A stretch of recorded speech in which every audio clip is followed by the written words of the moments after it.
हरे कृष्णा। आज के श्रीमद् भागवत क्लास में आपका स्वागत है। हम एक फीचर ऐड कर रहे हैं आज के श्रीमद् भागवत कक्षा से कि हम जैसे मंदिर में जब हम श्रीमद् भागवत करते थे तो आपको पीपीटीज दिखाते थे, तो आज से आपको पीपीटी भी दिखेगी और पीपीटी के साथ में आपको भागवत भी सुनाई देगा। ओम अज्ञानतिमिरन्धस्य ज्ञानाञ्जनशलाकया चक्षुरुन्मिलितं येन तस्मै श्रीगुरवे नमः।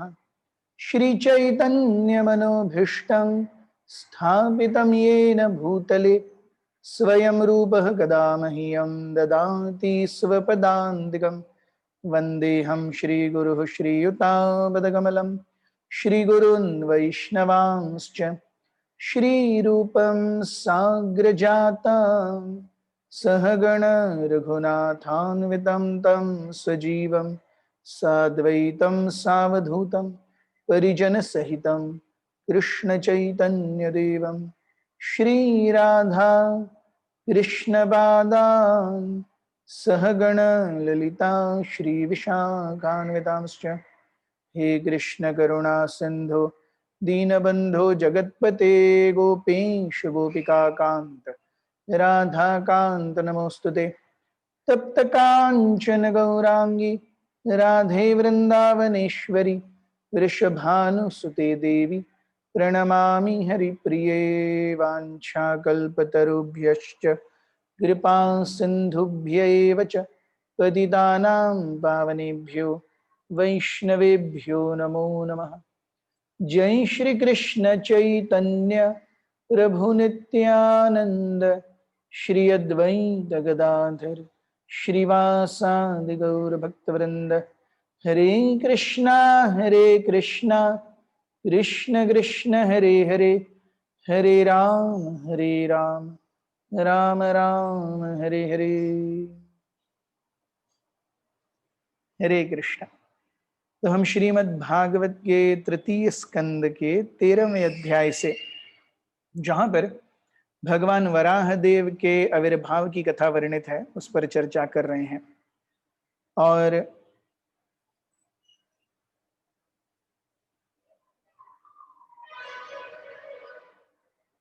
हमने देखा श्रीमद् भागवत से कि किस प्रकार भगवान वराह देव का जन्म होता है और जन्म होने के पश्चात हम वराहदेव जो हैं वो गर्भोदक सागर के अंदर छलांग लगा करके वो भूमि देवी को निकालते हैं।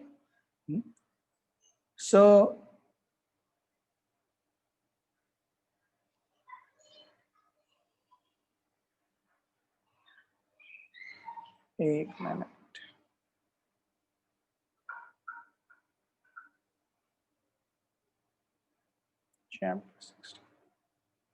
चैप्टर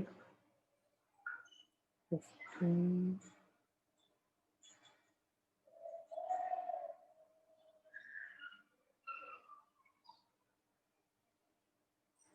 यस, हम चर्चा कर रहे थे श्लोक क्रमांक 43 से कि आपको छोड़ करके हम देखते हैं कि टेक्स्ट 42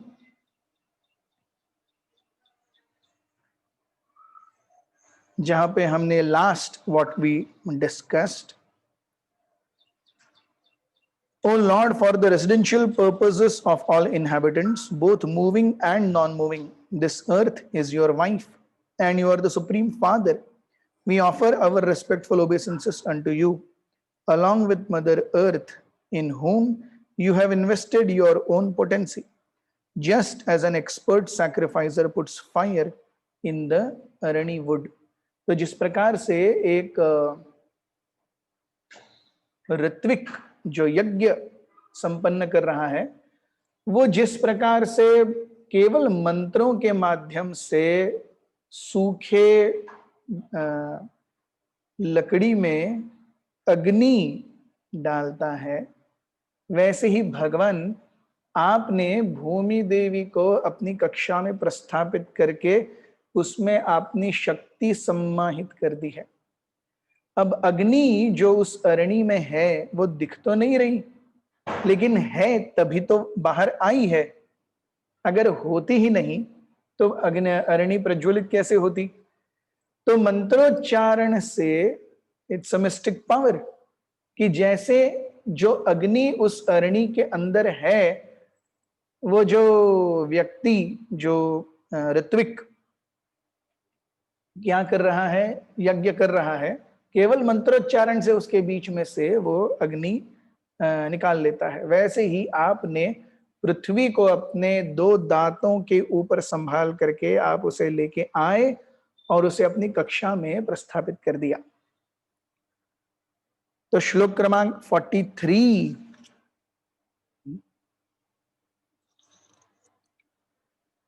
कह श्रद्धधीतान्यतमस्तव प्रभो रसांगताया भुव उद्विबर्हणम् न विस्मयोऽसौ त्वयि विश्वविस्मये यो माययेदं ससृजे विस्मयन्।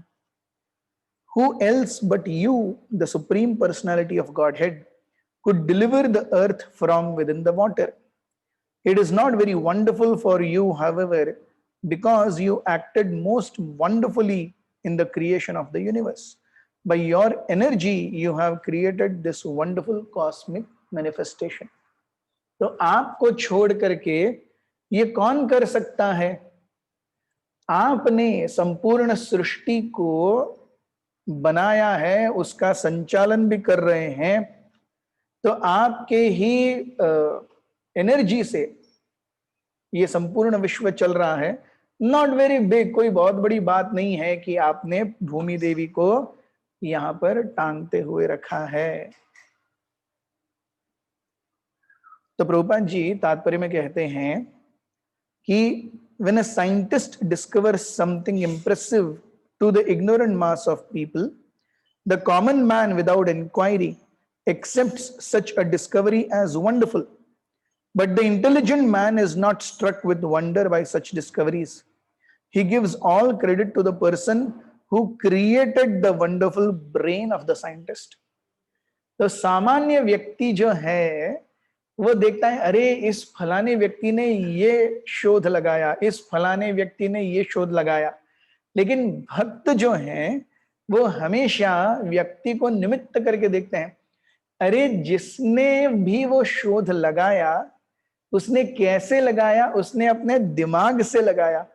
उस दिमाग को किसने निर्माण किया? हम देखते हैं कंप्यूटर्स ये कई सारे लोगों का काम एक साथ करते हैं, उसका काम है, उसकी सेवाएं हैं, लेकिन उस कंप्यूटर को बनाया किसने? आखिरकार उस कंप्यूटर को एक व्यक्ति ने ही बनाया है। तो कंप्यूटर वरिष्ठ है या व्यक्ति वरिष्ठ है? तो हम देखते हैं यहाँ पे कि आज ये व्यथा है आज के समाज की कि आज गूगल जो है वो गुरु हो गया है। व्यक्ति ने गूगल बनाया, लेकिन आज व्यक्ति से ज्यादा महत्वपूर्ण गूगल हो गया है। लेकिन गूगल केवल इंफॉर्मेशन दे सकता है, ट्रांसफॉर्मेशन नहीं ला सकता। ट्रांसफॉर्मेशन लाने का कार्य केवल व्यक्ति ही कर सकते हैं। इसीलिए आध्यात्मिक जीवन में भी हम जब किसी की शरण लेते हैं तो वो शरण लेने योग्य कौन है? एक व्यक्ति भागवत है। जिस व्यक्ति भागवत के कारण हम भगवत ज्ञान, भगवत कथा, भगवान की नाम रूप गुण लीलाओं को समझ पाएंगे। That is the most important factor in this entire connection. Any person who does something, he is निमित्त मात्र। हम जैसे भगवत गीता में देखते हैं कि भगवान कहते हैं निमित्त मात्र भव सव्यसाचिन, भगवान सब कर रहे हैं। तो प्रभुपाद जी कहते हैं a common man is also struck with wonder by the wonderful action of material nature and gives all credit to the cosmic manifestation. The learned Krishna conscious person, however, knows well that behind this cosmic manifestation is the brain of Krishna. तो ये जगत जिस प्रकार से चल रहा है उसके पीछे किसका हाथ है? उसके पीछे स्वयं पूर्ण पुरुषोत्तम परमेश्वर भगवान कृष्ण का हाथ है। और जिस प्रकार से ये जगत चलेगा, संपूर्ण रूप से इसके ऊपर कंट्रोल किसका है? भगवान का है।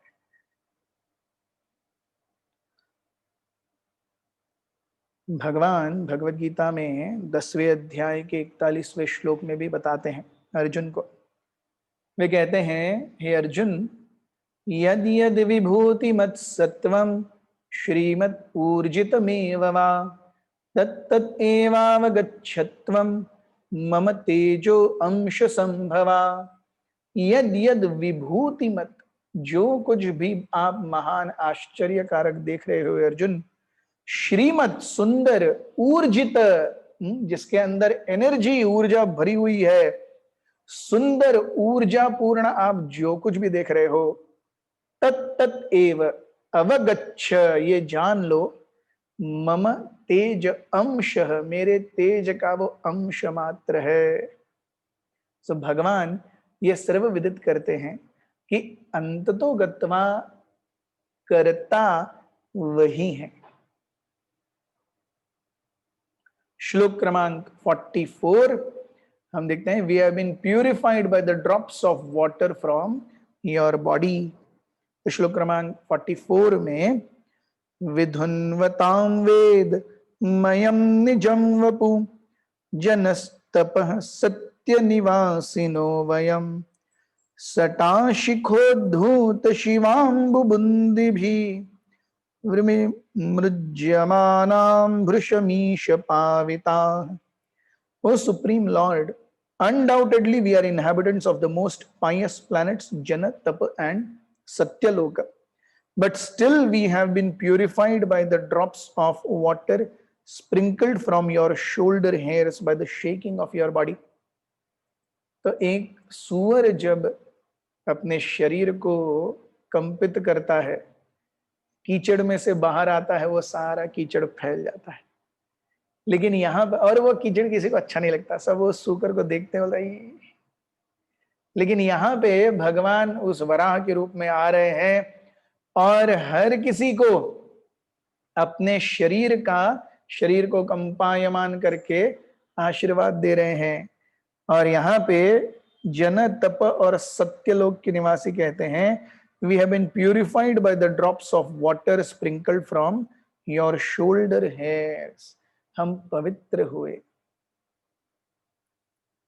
श्लोक क्रमांक 45, सवै बतः भ्रष्ट मितिस्तवर्ष्यते यः कर्मणां पारमपार कर्मणः यद्योगमाया गुणयोगमोहितं विश्वं समस्तं भगवन् विधेहिशम्। O Lord, there is no limit to your wonderful activities. Anyone who desires to know the limit of your activities is certainly nonsensical.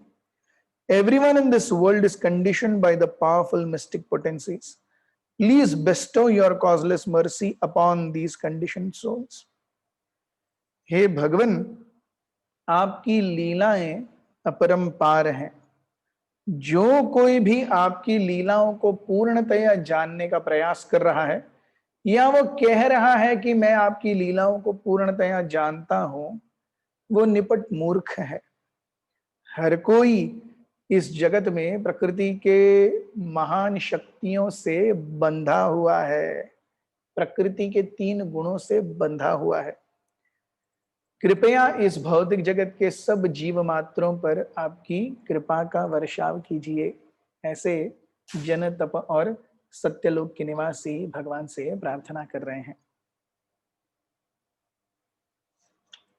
सो श्लोक क्रमांक 46 एंड 47 हम देखते हैं कि the Lord places the earth on water and returns. तो ये हैं अब तक जो हैं वो प्रार्थनाएं हैं जो किसके द्वारा की गई हैं, जो जन, तप और सत्यलोक के निवासियों के द्वारा की गई हैं भगवान वराह देव के प्रीत्यर्थ। तो conversation again comes back to Maitreya Muni and Vidur. श्लोक क्रमांक 46। मैत्रेय उवाच इत्युपस्थीयमानौ मुनिभिर्ब्रह्मवादिभिः सलिले स्वखुर क्रांत upadhattavitavanim. The sage Maitreya said, the Lord, being thus worshipped by all the great sages and transcendentalists, touched the earth with his hooves and placed it on water. तो इस प्रकार से सारे मुनि भीर ब्रह्मवादी भी जन तप और सत्यलोक के निवासी इतने शुद्ध होते हैं कि ब्रह्मवादी भी जैसे उन्होंने एक्चुअली ब्रह्मन का रियलाइजेशन कर ही लिया, ब्रह्मवादी भी just to be placed on जन तप and Satyalok is not an easy thing. हम देखते हैं कि स्वर्ग लोक में यहां पे मर्त्य लोक में जीवन अवधि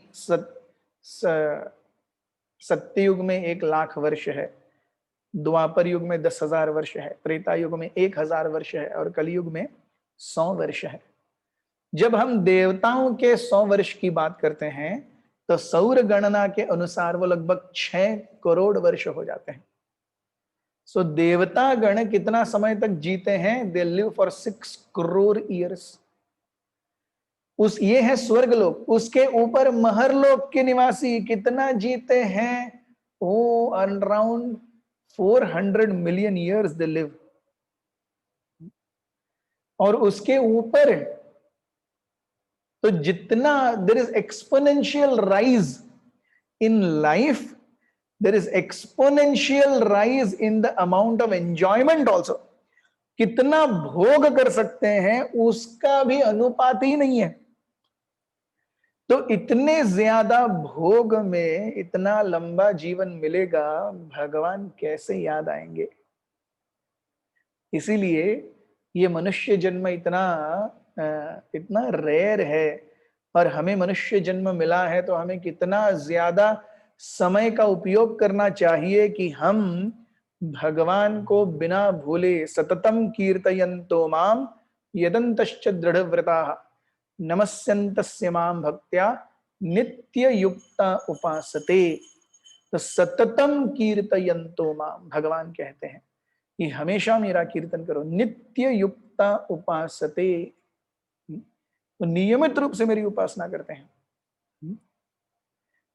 इस प्रकार का भक्त हमें बनना है। श्लोक क्रमांक 47। स इत्थं भगवानुर्विं विश्वक्सेनः प्रजापतिः रसाया लीलयो नीताम् अप्सुनन्यस् ययो हरिः।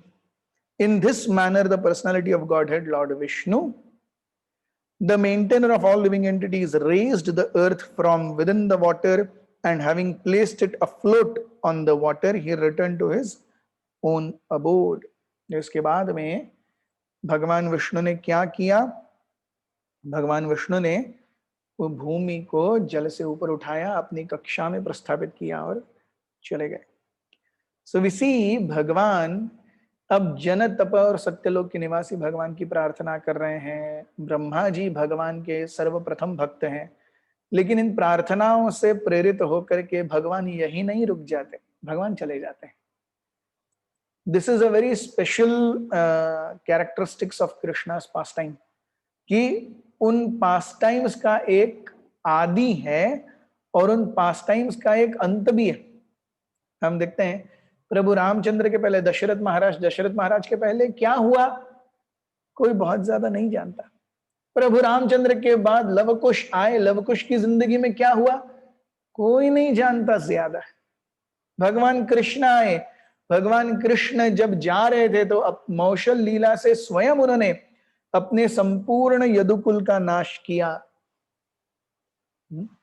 सो हम देखते हैं what does Krishna teach us by all this, कि इस मर्त्य जगत में सारी चीजें आनी हैं और जानी है। तो चीजें जब आएंगी उसी के साथ में चीजें चली भी जाएंगी, तो आना जाना चला रहेगा। इसलिए भगवान कहते हैं सुख दुख समेत कृत्वा लाभ अलाभ जय अजय। तो जैसे जीवन है वैसे जाहिर विधि राखे राम, ताहिरे विधि रहिए। So Krishna is very merciful. Everything comes, everything goes. In between, we think, oh, I am so important. But even before we came and after we will be gone, things will be as it is. हम केवल ये सोचेंगे कि ओ I am so important. तो भगवान यहाँ पे आते हैं, अपने कार्य करते हैं, अपने कार्य करने के बाद वापस चले जाते हैं। He does not wait. So this also establishes the temporary nature of this material world. हमें आना है, हमें जाना है। इसके बीच में जो कर्तव्य है उसका निर्वहन करना है। इस कर्तव्य के दो भाग हैं, स्वधर्म एंड परधर्म। स्वधर्म यानी इस शरीर से निहित कर्तव्य, परोधर्म यानी भगवान से निहित कर्तव्य। इन दोनों में सबसे ज्यादा महत्वपूर्ण कौन सा है? परधर्म। ये हमेशा जानने, मानने और अपनाने योग्य बात है। श्लोक क्रमांक 48 भगवान बहुत सुंदर रूप से बताते हैं कि जो कोई भी इस लीला का श्रवण करेगा,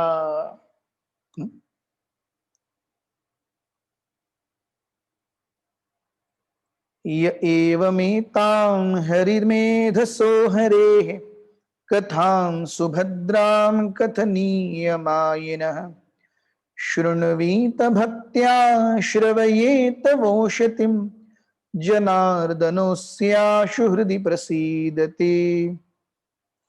If one hears and describes in a devotional service attitude this auspicious narration of Lord bore, which is worthy of description, the Lord who is within the heart of everyone is very pleased. तो अगर कोई बहुत तन्मयता से इस संपूर्ण कथा का श्रवण करता है, कीर्तन करता है, तो भगवान जो हमारे हृदय में हैं वो अत्यंत प्रसन्न होते हैं। हम कल भी इस पर चर्चा कर रहे थे कि श्रीमद् भागवत के प्रथम स्कंद के 7वें अध्याय में 7वां श्लोक क्या कहता है? यस्याम वै श्रूयमाणायाम कृष्णे परम पुरुषे भक्तिर उत्पद्यते पुंसः शोक मोह भय अपहा। तो जो कोई भी व्यक्ति भगवान आपकी लीलाओं का श्रवण करता है, श्रीमद् भागवत का कथन पठन वाचन करता है, क्या होता है? कृष्णे परम पुरुषे भक्तिर उत्पद्यते। भगवान आपके प्रति उसके हृदय में भक्ति जागृत होती है और उस भक्ति के कारण क्या होता है? शोक, मोह और भय, इन तीन फीलिंग्स का नाश होता है। ये तीन भावनाएं जो हैं ये एक मनुष्य को इस भौतिक जगत में बहुत ज्यादा बांध करके रखती हैं, जकड़ करके रखती हैं। शोक, लेमेंटेशन, मोह, इल्यूजन एंड भय, भय मीन्स फियर। श्लोक क्रमांक 49 तस्मिन् प्रसन्ने सकलाशिषां प्रभो किं दुर्लभं ताभिरलं लवात्मभिः अनन्यदृष्ट्या भजतां गुहाशय स्वयं विधत्ते स्वगतिं परः पराम्। Nothing remains unachieved when the personality of Godhead is pleased with someone. By transcendental achievement, one understands everything else to be insignificant. One who engages in transcendental loving service is elevated to the highest perfectional stage by the Lord himself who is seated in everyone's heart. तो जो कोई भी व्यक्ति भगवान आपको प्रसन्न करता है, आपको प्रसन्न करने से उसके जीवन में क्या है जो और ज्यादा वांछनीय है जो रह जाता है? What is there that is wanting to be achieved and remains unachieved. So nothing remains unachieved when the Supreme Personality of Godhead is pleased with someone. By transcendental achievement, one understands everything else to be insignificant. जब सही में दिव्य चेतना की अनुभूति होती है, वह व्यक्ति जानता है, हर एक जीव जान लेता है कि आपको छोड़ करके बाकी जो कुछ भी दिख रहा है, एवरीथिंग इज वेरी इनसिग्निफिकेंट, बहुत ही छोटा है।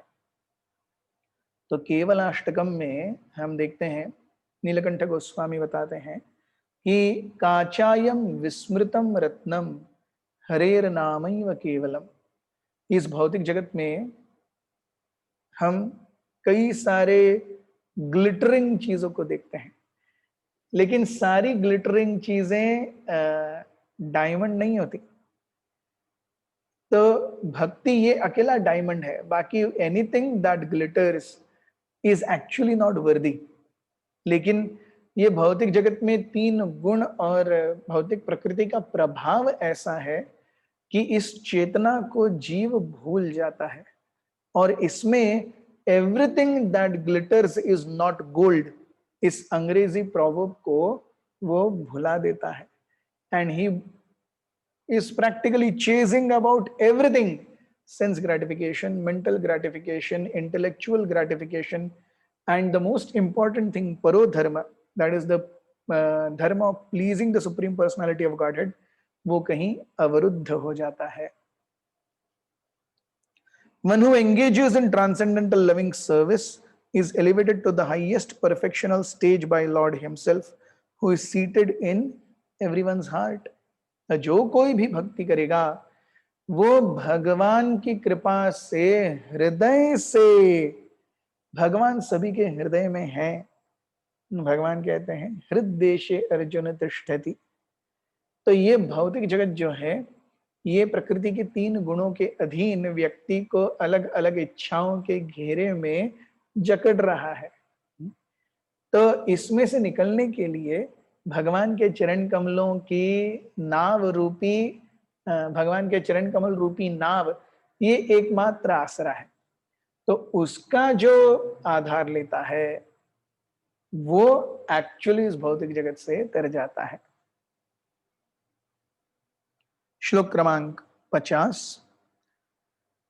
को नाम लोके पुरुषार्थ सारवित् पुरा कथानां भगवत कथा सुधाम आपीय कर्णांजलिभिर्भवापहा महो विरज्येत विना नरेतरम। Who other than one who is not a human being can exist in this world and not be interested in the ultimate goal of life? Who can refuse the nectar of narration about the personality of Godhead's activities, which by itself can deliver one from all material pangs? तो कौन ऐसा व्यक्ति है जो मनुष्य जीवन प्राप्त करके भगवान आपके नाम रूप गुण लीलाओं को श्रवण और उनका कीर्तन करने में he will not show रुचि, वो अपनी उसमें आसक्ति नहीं दिखाएगा। So only someone who is not a human being। तो भगवान जो आपकी कथा में, आपके नाम रूप और गुण लीलाओं के श्रवण और कीर्तन में आनंद नहीं लेते, यहाँ पे मैत्रेय मुनि कहते हैं they are not even human beings, क्योंकि human beings means someone who transcends ahara nidra भय एंड मैथुन, and he comes to the platform of dharma, because animals and human beings both are doing ahara nidra bhaya and maithun. तो आहार निद्रा भय मैथुनम च सामान्य एतत् पशुभिर नराणाम धर्मो हि तेषाम अधिको विशेषः धर्मेण हीनः पशुभिर समानः। तो परो धर्म को जो व्यक्ति भूल जाता है वो पशुतुल्य है। जो व्यक्ति आपके नाम रूप गुण लीलाओं में आस्वादन नहीं ले रहा वो पशुतुल्य है। Thus end the Bhaktivedanta purports of the third canto, 13th chapter of Srimad Bhagavat, entitled The Appearance of Lord Varaha। तो वराह देव के आविर्भाव के रूप में ये जो अध्याय था उसकी यहाँ पर समाप्ति होती है। इस भागवत क्लास को हम यहीं रोकेंगे। कल से हम श्लोक क्रमांक 14 की शुरुआत करेंगे। तब तक आप सभी हमारे साथ बने रहे। आप सबका बहुत बहुत धन्यवाद। हरे कृष्ण।